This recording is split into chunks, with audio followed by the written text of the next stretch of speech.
what has been the best excuse somebody said why they were speeding?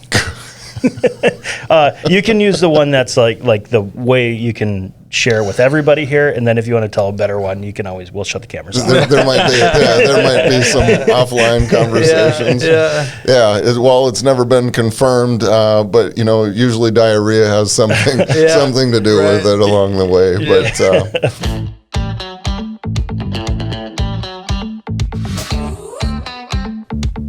This is the Buffalo Community Podcast, all about the greatest small town in the USA, the people in it, and how it all works together.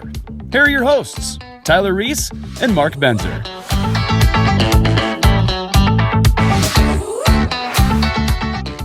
Hey everybody, this is episode 114 of the Buffalo Community Podcast. I'm Tyler Reiss, and sitting next to me is my co-host, Mark Benzer, and we've got a special guest for you today is the Sheriff, Sean Deringer. I was like, thank you so much for coming in.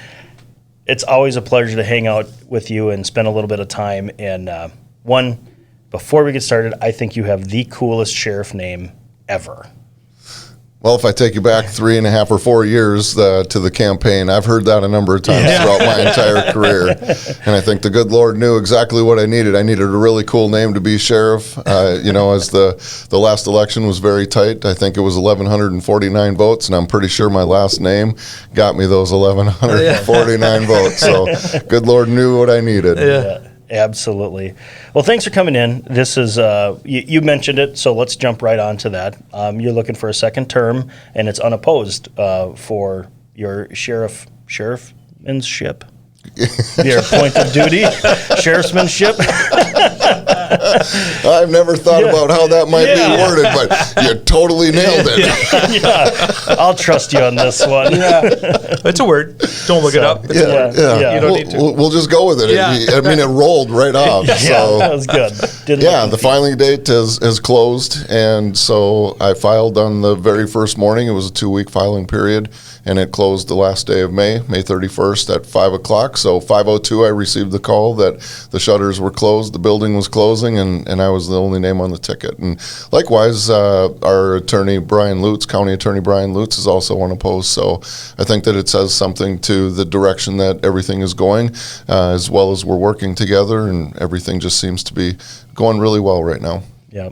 I said it's a big telltale sign of not only in the community, of their support of the leadership in the county, but in your staff as well. I know on the campaign trail, and I know a lot of deputies, is that you have their support. You're a great leader, and I hear that from call it the rank and file. But it's great. Let's go back to why you became a law enforcement officer, and let's go back to the beginning to bring you up to where you are today. Well, you're going to hit the emotion right away. Right away. Let's do it. Got the tissues?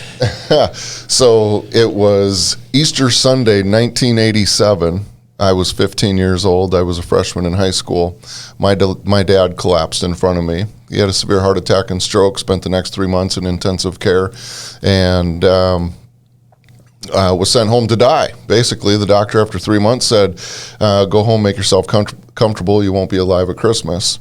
And so quite a shock to our family, certainly having a 41-year-old father who was in the prime of his life, so to speak. And coincidentally enough, I now do real quick math, 36 years later, he's still alive, a walking miracle to this day. But through that, I was introduced. There was, while he was in intensive care, there was a male nurse that kind of took me under his wing. And obviously, I was the oldest of 3 siblings, and so I have a younger brother and a younger sister. And so I really spent a lot of time with my mom at the hospital, and we had folks coming back and forth between Bismarck and Harvey, my hometown of North Dakota, bringing homework and assignments, so I was staying up with school. But I spent a lot of time, the first few weeks at least, in the hospital. And so this nurse really just kind of hung out with me, and it was just a really cool experience to have the effect of almost losing my father, not knowing what the future is going to bring, and have somebody kind of take me under their wing. And so I actually thought about the medical field originally, and I took a health occupations class in high school, and I'm like, that might not be what I want to do full time. And so it was actually, I was a junior in high school, and I was recruited to play football for Northland Community College in Thief River Falls, Minnesota. And looking through the brochure, they had a law enforcement program. And it was just like the light bulb went off, and I've never looked back the more I got into that. So I ended up going to Northland. I never played football, but I graduated from there. I then transferred to the University of North Dakota, where I received my BS degree with a major in criminal justice and a minor in psychology. And so the rest is kind of history. But that was what really drove me to that public service, public safety, I guess, was the experience with the nurse in the hospital out in Bismarck. I've never followed up with him. I have no idea who he is or where he is to this day, but he made a substantial impact in my life, certainly. So that's kind of how it all started, and I feel like I've been very blessed throughout my entire career. Yeah. Do you feel like a lot of people in law enforcement have similar? I'm always kind of curious to hear people's stories about how they ended up in real estate, how they ended up selling insurance. I feel like so often the theme is it was never something they planned on doing, but somehow here they are. Law enforcement similar, or do you feel like most people kind of have a dream of being it and then realizing it and serving as police officers and deputies? Yeah, I think obviously I speak for myself as I sit here, but I have certainly participated in well over 100 interviews of applicants coming into the field, and the resounding theme is whether it's naive or not, it's a desire to serve the greater good of the community. You know, we recognize that we need guardians of the community, those folks that really truly hold that line between chaos and civil society. And I think that every person that's in this field has that basic desire to serve the human good, or desire to serve others in a way that's bigger than themselves. And I think that that's what draws us to this field, is whether it's personal, very much personal for me and my family, but whatever that desire is, they recognize that there's that need for the greater good of the community, and they want to be a part of that. Let's talk a little bit about the community. I mean, you serve in one of the largest, sheriff's offices and one of the most deputies, I think second to Hennepin County. We are third behind Hennepin, Ramsey, and then Wright. And obviously we're unique. I always preface it by saying, we contract with 13 of the 16 cities in Wright County and all of the unincorporated areas. So those contracts allow us to be as large as we are. Yeah. Let's, on an overview of how is Wright County doing? What are the issues in Wright County as far as what are you dealing with most? Is it crime? Is it drugs? Is it speeding? I have people having a close eye on you. You don't realize this, but we put a little Apple chip on your bumper, right. So I know where you're going. I would say, after the last couple of years, certainly coming out of the pandemic and the governmental shutdowns and things like that, mental health is certainly, they're estimating now 1 in 5 to 1 in 4 calls for service have something to do with mental health. And that's certainly holding true. Obviously, drugs is always a problem in our community. We always focus at least a great deal of effort on that.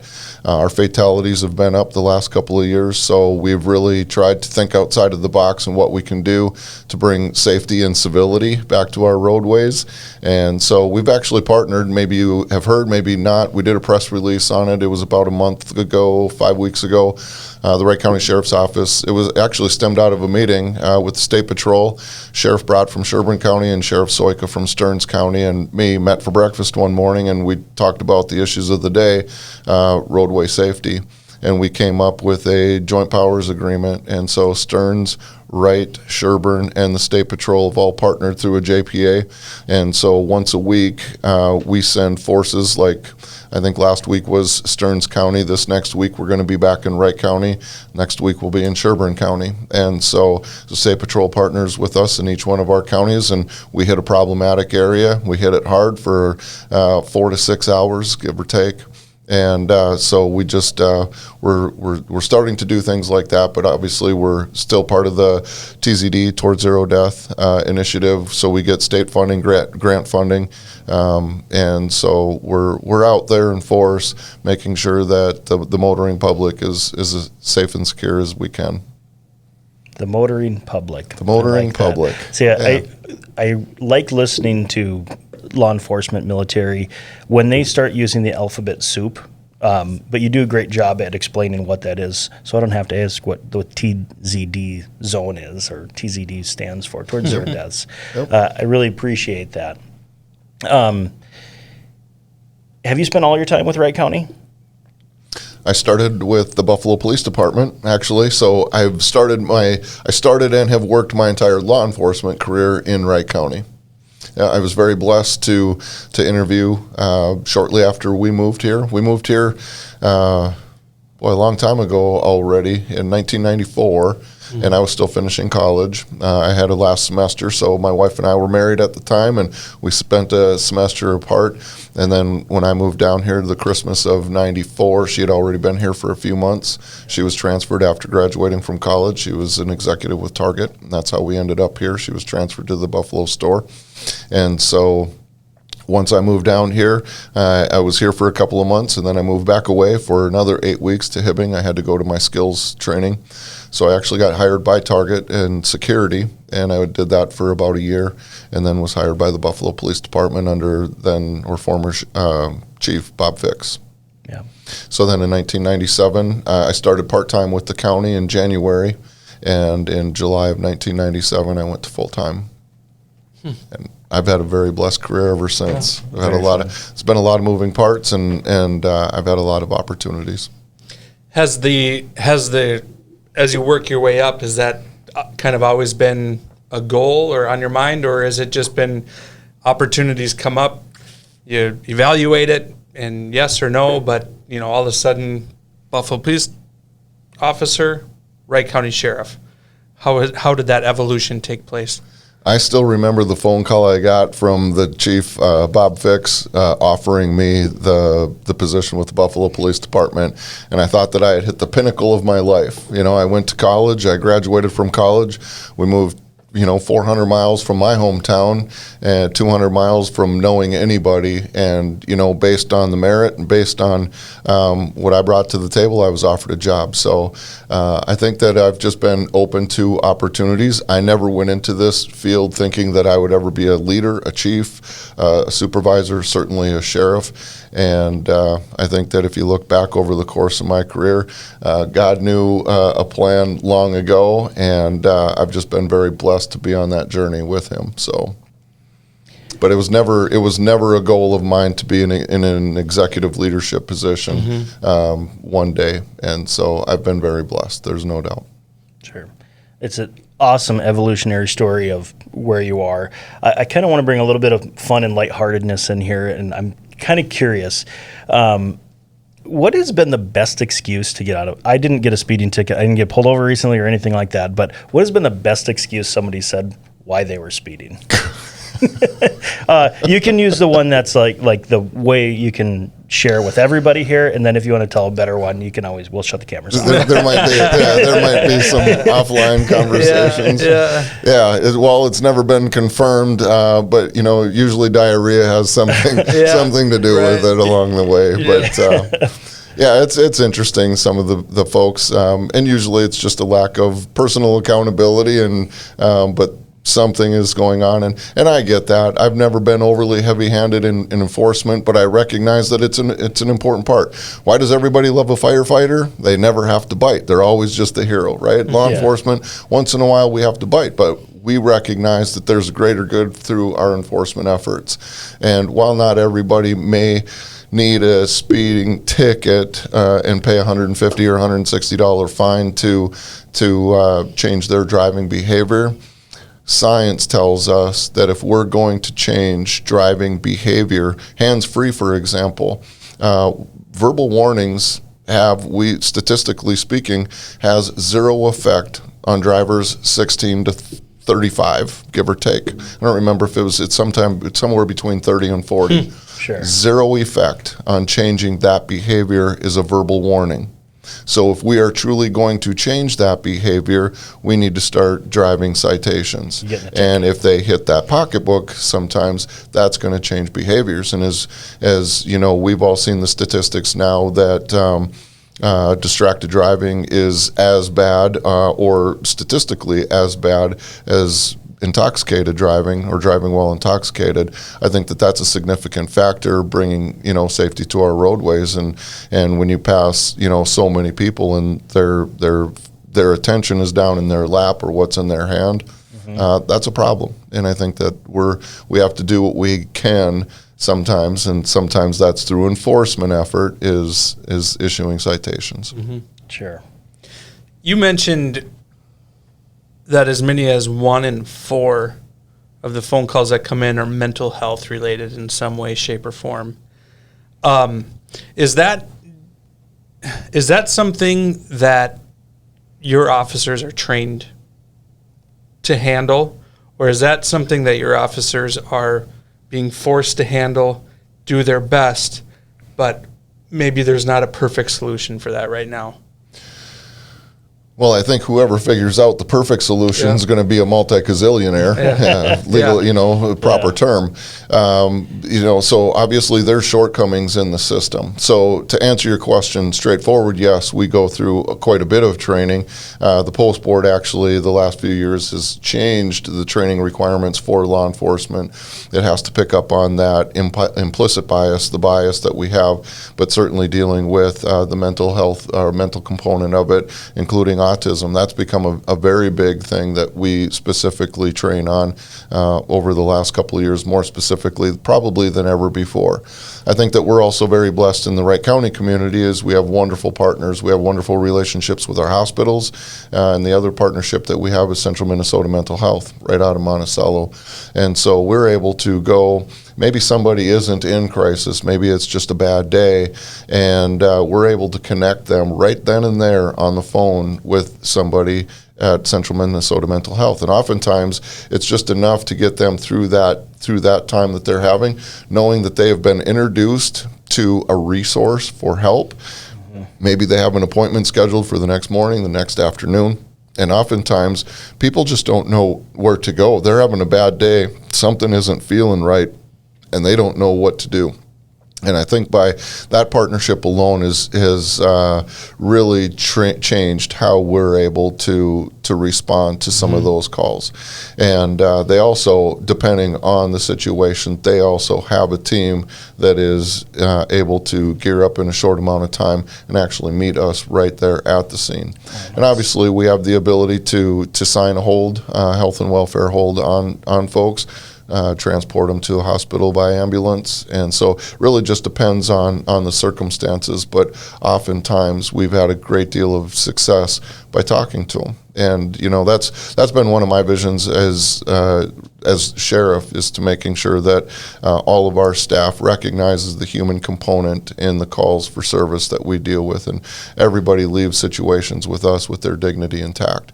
And so I think that when we meet them right where they are and we're able to empathize with them to some degree and just help them through it and have them recognize that we're there to help and we're not an adversary. It's not an adversarial relationship. I think that's where success comes from, and certainly we continue to think outside of the box and bring partners in to help us. So again, I think that if you look at some of the things that we do across Wright County and the relationships that we have, we do a lot of things right. And so I think that that's just another part of what we do really well. You talk about all these partnerships, and we've, through various service groups, you hear about them, and it always impresses me that, it's a web. It's not just Wright County Sheriff's Office as here. It is a web of everything, because it's not a one-size-fits-all.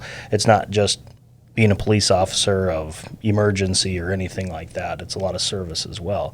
So kudos to you, and then kudos to keeping and procuring all those relationships and nurturing those, because it definitely shines a really nice light and a really nice place to live. Generally feel safe in Wright County. Right. So thank you for that service. on that. It's one of the most important things that we do, and obviously I don't want to highlight a tragedy in our community, but certainly, this last week it was highlighted, with the conviction of Gregory Ulrich and his now sentencing, and we're still waiting to ship him off to prison, where he's going to spend the rest of his life. And so, but I think that was really a showcase of what Wright County is all about. Not only was the Buffalo Police Department there working hand in hand with the Wright County Sheriff's Office, but the Buffalo Fire Department was there, ambulance services from Maple Lake Fire, Howard Lake Fire, Cokato Fire. We had 3 helicopters or 4 helicopters in the airport, landing at the airport within about 30 minutes of that call. And so it's about those relationships. And then you extend it out, to an hour, and we've got the FBI is there, the ATF is there, the BCA is there, and the Minneapolis Bomb Squad is there, and the Hennepin County Sheriff rolls into town with 10 detectives to help us nail out some of the interviews that we had going on, brings the command post. If you guys remember that morning, it was so beautiful. It was sunny out, but it was brutally cold. I think it was minus temperatures, and so to have another command post there where we were actually able to separate some teams and have conversations more focused without being distracted by 18, 20, 30 other people in that same room was just an absolute blessing. And so it's about ongoing relationships, and sometimes we spend a lot of time on that, but as you can see, that kind of showcases what the payoff for developing and maintaining those relationships is all about as it relates to public safety in our community and what we're truly able to do and how we're able to respond.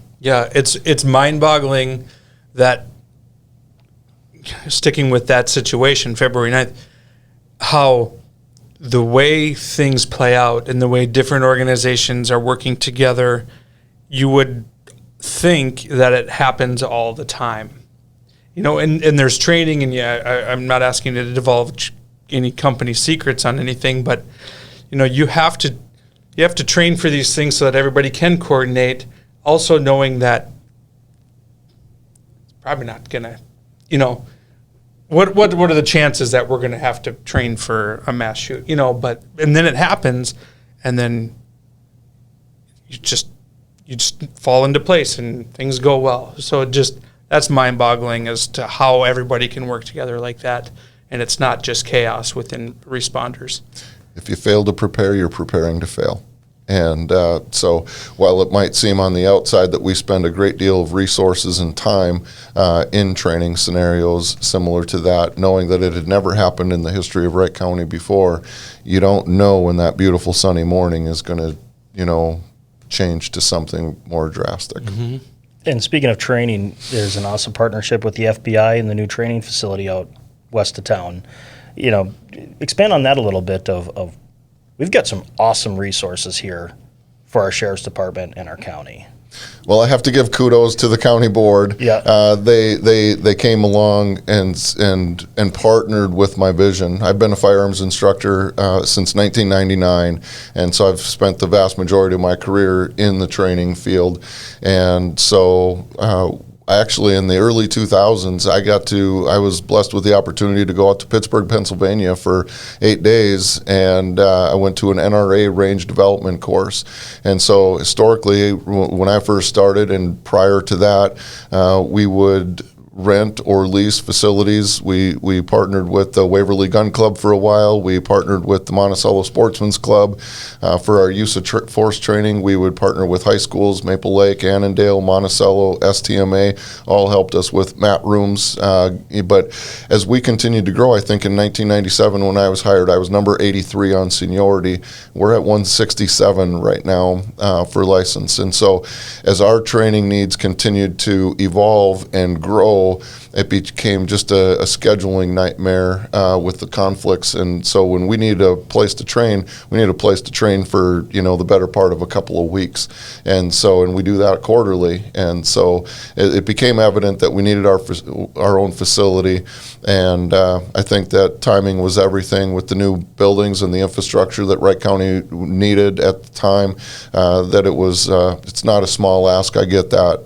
It's taxpayer dollars, and we're very cognizant cognizant of that. But we are very blessed that the county board saw the importance of that and dedicated funds to it. Certainly the partnership with the FBI, that was interesting. That conversation started. I was still a lieutenant when that conversation started with an FBI agent that I've trained with a lot. It started in my office, and we put some information together. We actually enlisted his supervisor with the FBI because he was kind of the money man, or the guy between the money and what we really wanted to do. And so we kind of had 3 or 4 discussions on what it might look like, and I put a proposal together for at the time it was Sheriff Joe Haggerty. And he's like, well, if this all goes through, I don't know how we lose in this. And so he allowed me to take that presentation to the county board. And I said it before, but the rest is history. But they recognize the importance of what we do, how we respond to the community, and the partnership that we have. But training is an essential part of what we do. And now to have that partnership with the FBI now, certainly they use our facility, and not all training that they do, or we're incorporated, but there is a lot of training that they do that we are incorporating ourselves to. So in all reality, the Wright County Sheriff's Office and our staff have a front row seat to world-class training. They bring trainers in from all over the United States, and it's just phenomenal. Very cool. Do you guys still do the Citizens Academy? Well, so COVID has kind of shut us down. We did it pre-COVID, and certainly I think this fall we'll be advertising for another Citizens Academy. Can't wait to do some of that stuff. And obviously through COVID, with some of the risk, it was some of those. It's like, well, we're not going to bring a potential exposure or risk to our staff, because at the end of the day, we already had, there was some times where on any given day we had 12 or 13 staff out with COVID, or a family member with COVID, so they were quarantining. And so it was just one of those additional risks that I did not want to bring into the office. Certainly we want to stay open and transparent with the public, and this is what we have and this is what we offer.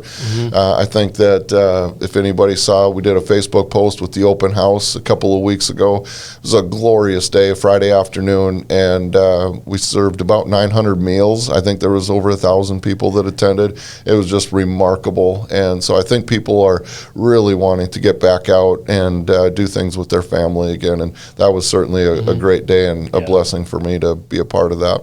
I think Citizens Academy, probably, maybe we shouldn't assume people know what it is. So maybe give us a brief overview of what Citizens Academy is. And It's awesome. Well, historically, we've run it on Tuesday evenings from about 6 o'clock to 9 o'clock or 9:30, and it runs for about 5 weeks. We start and end with a graduation, but you get to hear from all the partners in Wright County. The county attorney's office comes in and does a presentation. The director of court services, probation, comes in, and so we bring some of our partners, but we open our doors really. So one night is going to be crime scene processing. So we've got our major crimes folks. They actually mock up a couple of crime scenes, and the class participants are able to see what goes into processing that. The measurements. It allows us to use the tools that we have. We have a 3D scanner, and we have drones, and so we just kind of open that up, and I think that it gives them a bird's eye view of what we do. On another night, we'll actually take them out and put them in our squad cars, and we'll have them do traffic stops. And what is it like to walk up to somebody's car and get on that radio? And so we kind of really... I want to share a story about that night. It was because I went through it, and you would think, okay, I know this is just the reserve unit. We're pulling them over, a mock part. But as someone, I'm nervous. I'm like, of course this guy's not a criminal. I mean, this is pretend. But it was nerve-wracking, pretending to be that cop. And I can't imagine going through that every single day of, super diligent. But that was such a fun event, a fun experience. So I encourage anybody to sign up for that. But it was that specific one. I thought, oh, wow, that's intense. Yeah, that gets the ticker going. Yeah, there's no doubt. It is a different element. And when you sit in the front seat of the squad car versus Tyler. He's usually used to seeing it from the back seat. Yeah. Get him. Yeah, you got it. You got it. You're doing great. Do the lights. Yeah. So it is different. It is definitely a different element. Another night we take them out to the range. We do a basic introduction to handguns, shotguns, rifles, and we allow them to put a couple rounds down range and shoot our weapons. And so I think that it's really just a blessing for these people to be able to see what we do and how we do it. Like I said, it just kind of gives a bird's eye view of the operation. Mm-hmm. Certainly in a 4 or 5 week period, we don't have enough time to dive into everything. But our detectives come in and our ERT does a thing. And so I think you just get to see a bird's eye view of our operation and what it takes to keep everyone safe. Absolutely. So as we're kind of winding down this, I've got already? Yeah, I know. This has been like 6 minutes. Am I the only one sweating in here? Can we open that it door? Is warm. Turn that light up. Yeah, it's Turn the light up. Turn the light up. Yeah. Favorite donut? Like if you had to pick one, I know we talked a little bit about donuts before you came in here, but you're in excellent shape. But you said you like donuts. Chocolate covered Bavarian cream, no doubt. Oh, nice, yeah. I don't know. I don't understand why people hate the filled ones. They're good. Yep. I'll remember that for next time. All right. Yeah. Favorite cop show or movie? Ooh. It's hard to go wrong with Lethal Weapon or Die Hard, and that's my favorite Christmas movie is Die Hard. Yeah. My wife reminds me that's not a Christmas movie. Oh, that's a whole nother episode there. Yeah. Like, of course it is. Yeah. I love it. I don't know. I actually I've been Discovery Plusing several episodes, Lieutenant Joe Kenda, Colorado Springs, Homicide, and so that's kind of real life where it really models several of the investigations that he's taken. And obviously it's interesting. I never went to college believing I was going to be a cop. That's what I wanted to do, but I always thought that was going to be on the street side of things. I never went to college believing that I wanted to be a detective, and I've actually spent half my career in CID, Criminal Investigation Division. And so, excuse me. Getting that Bavarian cream out of there. Right. And now I lost my train of thought. It took me right back to me back to the donut. Yeah. CID.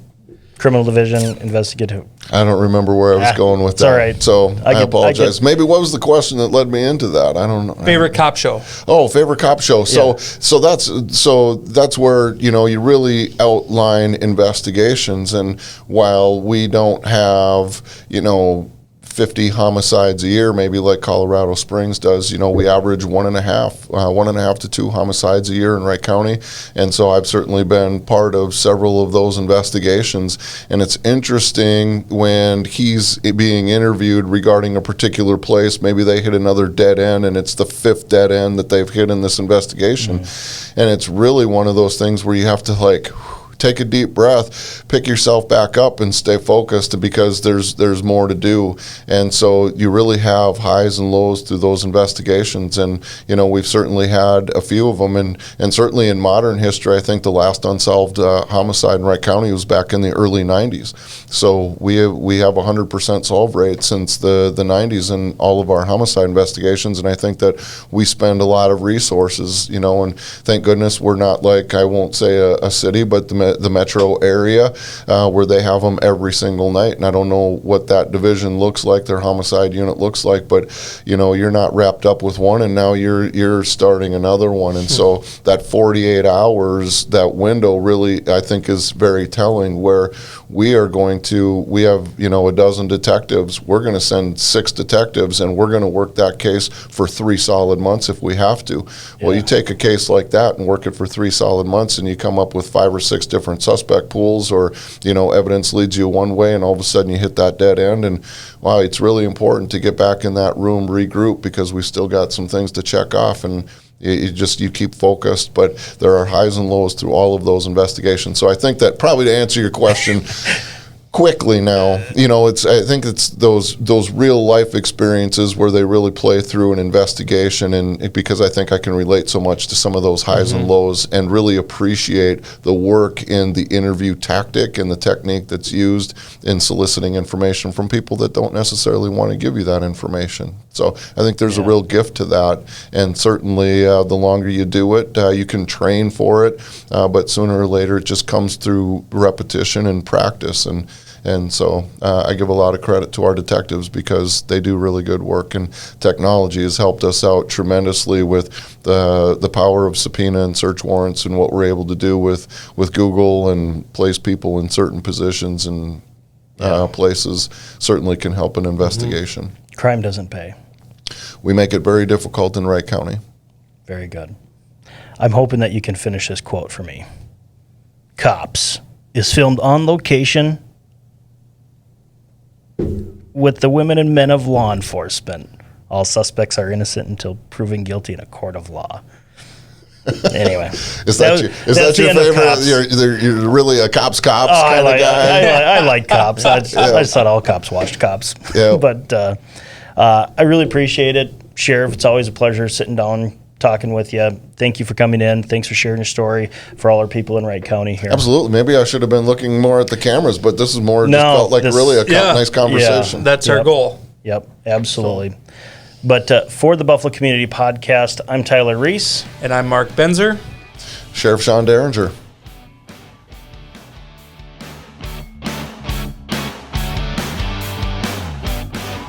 Thanks for listening to the Buffalo Community Podcast, produced by Edlund Media. You can find us on Facebook and YouTube, as well as anywhere you listen to podcasts.